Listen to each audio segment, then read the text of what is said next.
To the public, Dennis Radar looked completely normal. He lived in Wichita. He was married, he had children, he served in his church, and he worked for the local government. Sociologist Irving Goffman argued that social life works like a performance.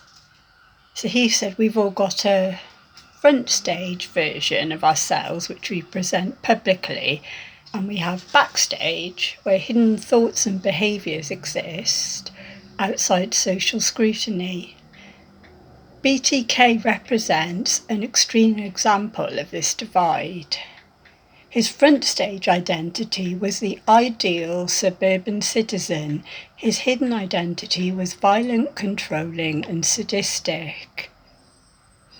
The sociological importance of the case is that it challenged a common belief, the belief that dangerous people are easy to recognise.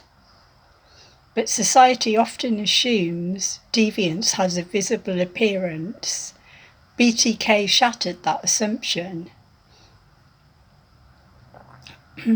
BTK's crimes were not random acts of violence. They revolved around domination, ritual, and control. Many sociologists connect this type of violence to broader social ideas about masculinity and power. BTK repeatedly described feelings of superiority over victims. Control itself became central to his identity. This reflects a wider cultural issue. Some forms of masculinity teach that power equals dominance, emotional suppression, and authority over others. In BTK's case, those ideas became extreme and violent.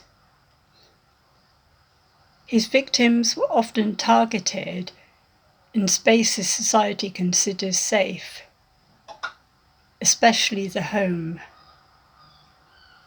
That matters sociologically because the home symbolises privacy, security and family stability. BTK turned those spaces into sites of fear. One disturbing question remains. How did BTK avoid capture for so long? Part of the answer lies in social institutions themselves. In the 1970s and 1980s, police databases were fragmented.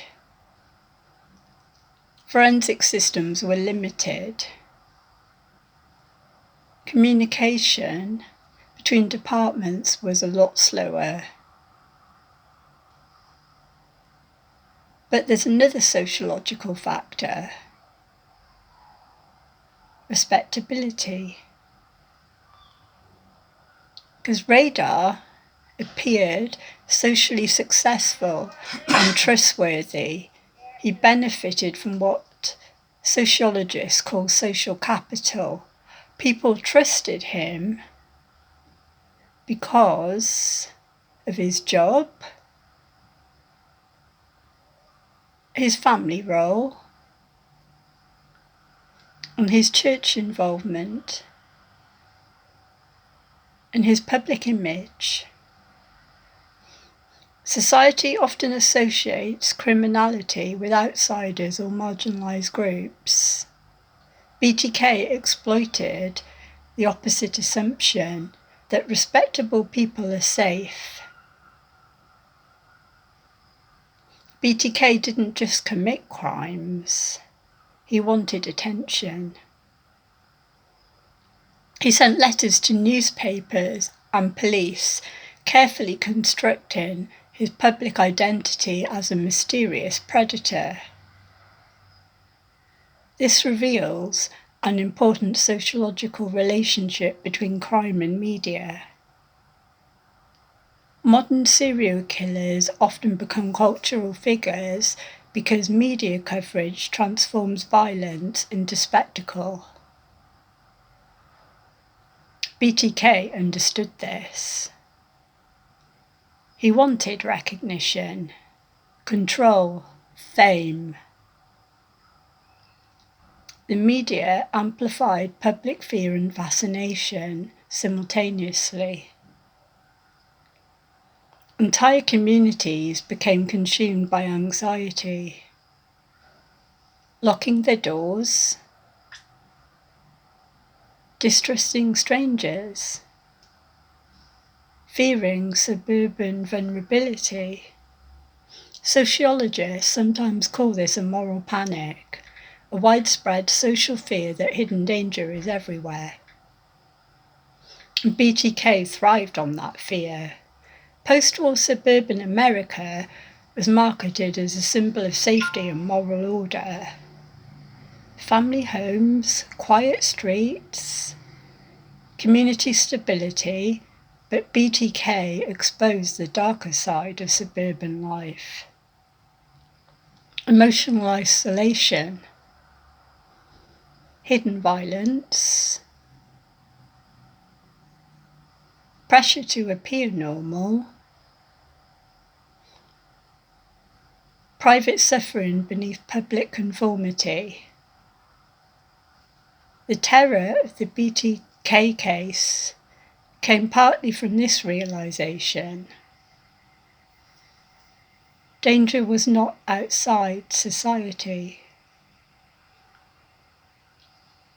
It was embedded within it. The story of BTK is often told as the story of a monster. But sociology asks a different question. What does this case reveal about society itself? It reveals how conformity can disguise deviance, and how institutions can fail, and how media can turn killers into symbols, and public identity can conceal hidden violence. BTK forces society to confront an uncomfortable truth. Normality is often a performance, and sometimes the people who appear most ordinary are the ones that society questions the least. If you enjoyed this sociological breakdown of the BTK case, subscribe for more analysis exploring crime culture, psychology, sociology and society, because understanding crime isn't only about understanding criminals. It's about understanding the world that creates them.